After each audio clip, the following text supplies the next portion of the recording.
What's up YouTube? This is gonna be a little bit different of a video. I'm gonna start trying to video each project individually and actually have a little bit of meat to my video other than just kind of drive around my truck screaming for vlogs all day. Help him, Lord.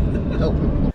So this one's gonna be a little bit different. The intro is gonna be a little bit longer than normal, but for the most part, we're gonna get right to the business and show you what we're working on. I've been working on a really long project for the past 4 weeks, so it was kind of nice to take 8 hours to build this little hall table. It's built out of about 20 board foot of 8/4 walnut, all made out of a single slab, which we'll see. The wood was from Wolf Covered Woodworks. Mr. Daly's lives about 40 minutes west of me, kind of my wood supplier, so go check him out. And the video is sponsored by Born Paint down on Walnut Street in Peoria, Illinois. So all the finish I use is by Mohawk. So if you need a good finish, lacquer. This was conversion varnish. So kind of got lacquer, conversion varnish, and then 2 Ks up here. I haven't started playing with that yet, but that'll be next on the list. So anyways, longest intro there's ever going to be. Come on, let's go. Let's start it.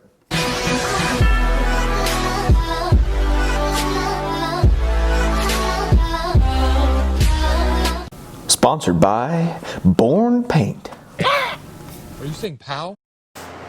Alright, so all I did here was just select my 8/4. I knew I was going to have plenty left over, so arm wrestling it onto the flattening table, realizing I need to lose some weight, blah, blah, blah, don't judge me. Just kind of get my measurements laying out, see what I need. Give it a good old rough cut with a dependable DeWalt. And we start the process of flattening. A lot of these are a little bit cupped, so I do have to take a little bit more material off than I like to, but I just got one side flattened there. That was a cool buttery shot, so I had to use it. All right, I got my one side flat, as you can see, and I'm just gonna split it down the middle. Something's gonna fit through my planer. Now you'll notice this video is full of dust in the air. Dust collection is completely clogged, and I just haven't had a second to do it. I probably had a second to do it, but I just don't want to. It's the worst thing ever in the world to do. So there we got both sides planed. I'm just gonna put a straight edge on it, take it over the table saw, and I'm gonna rip down. This one is 24 inches wide. No, not 24, 12. Originally it was 24, and I started laying it out. I messaged the lady, said, I think you meant 12. And sure enough, she did. These are the legs, marked them down, 1 3/4 inch square, and I let all these sit overnight. Just to kind of relieve a little bit of pressure. So this is the next day.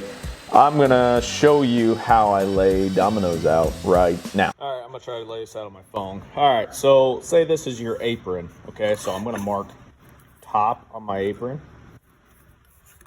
So hard to do with one hand. And then I'm gonna mark top on my little marker here. I'm gonna make them flush. And I'm gonna figure out where I want my dominoes at. So say I want one there and one here. Okay, well, I'm gonna transfer those marks over here. Obviously, this is one hand, keep that in mind.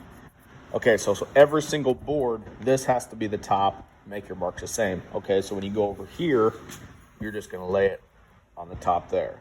You know, obviously this would flip it upside down, so you wanna always keep top, and then on your legs, you do the same thing. Mark a random point because I leave everything long. Top, leg, leg. So these points will be the same as this. It's so every single piece is the same. That way you can mix and match. You don't have to label them 1, 2, 3, 4, whatever. There you go. Okay, now we're back. We're just laying out my dominoes. I make them all exactly the same. That way each piece can work at any section of the legs. Mark, mark, mark. I explained all this. Little bit of glue. Something you'll learn when you start building more is don't over glue. It's just more you got to wipe off. So tap, tap, tap-a-rooney, dab of glue in the middle, dab of glue, or a lot of glue in your hole.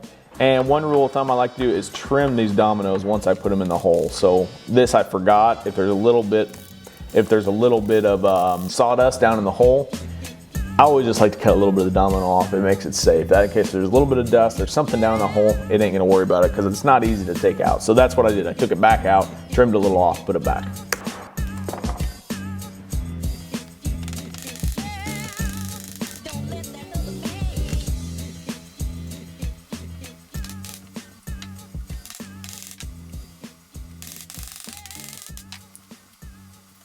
And and we're going to clamp both sides. Be sure to have even pressure on the front and the back. Just makes things glue up a little bit more square. Lucy getting a little screen time there. Baby wipes. Get you a couple package of baby wipes. They're just already wet, so you don't have to worry about water. They just make great for cleaning up squeezed out glue. There we go, horn clamps. Beautiful shots, good job. All right, we're gonna start working on the top. I just got to sand it down. 120 in my drum sander. The old Merca is an absolute workhorse, so make sure you kind of look into those. Here I'm just rough trimming it. I'm just gonna get it to size. Not to size, but I'm gonna get it very close. That way it's just less stuff to move around, or less stuff to sand.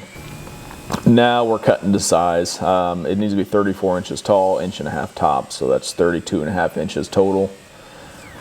Make a nice clean cut on the top first. Now this is kind of right where my SD card filled up. So the rest of the video is kind of uninformationable. I don't know if that's a word. Informative. But you get the idea. Just laid out a nice arc, curve, and transferred this pattern to hardwood, which you're going to see. It's going to skip right to it. But I did the best I could with my phone once my SD card was full. But you'll get the idea.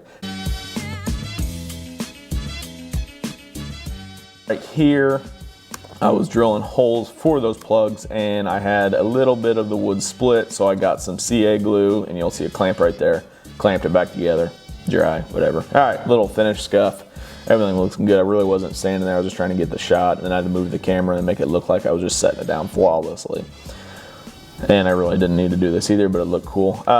Conversion varnish is what I used on this. It's a 2-part. You kind of mix it, blah, blah, blah. Works real good. As you can see, my paint booth is stellar. So the thing I like about lacquer is how quick it dries. It gives less time for dust to settle in there. So I sprayed it with a vinyl sealer.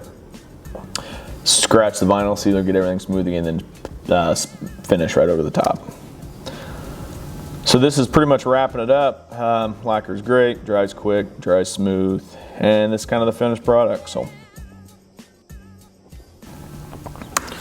that's it. Something a little bit different, I know. Hopefully you like it. Hopefully it'll help someone. Like I said, not really much of a tutorial. Maybe we'll do more of those, but for right now, I just want to kind of film every project I do, so maybe it'll help.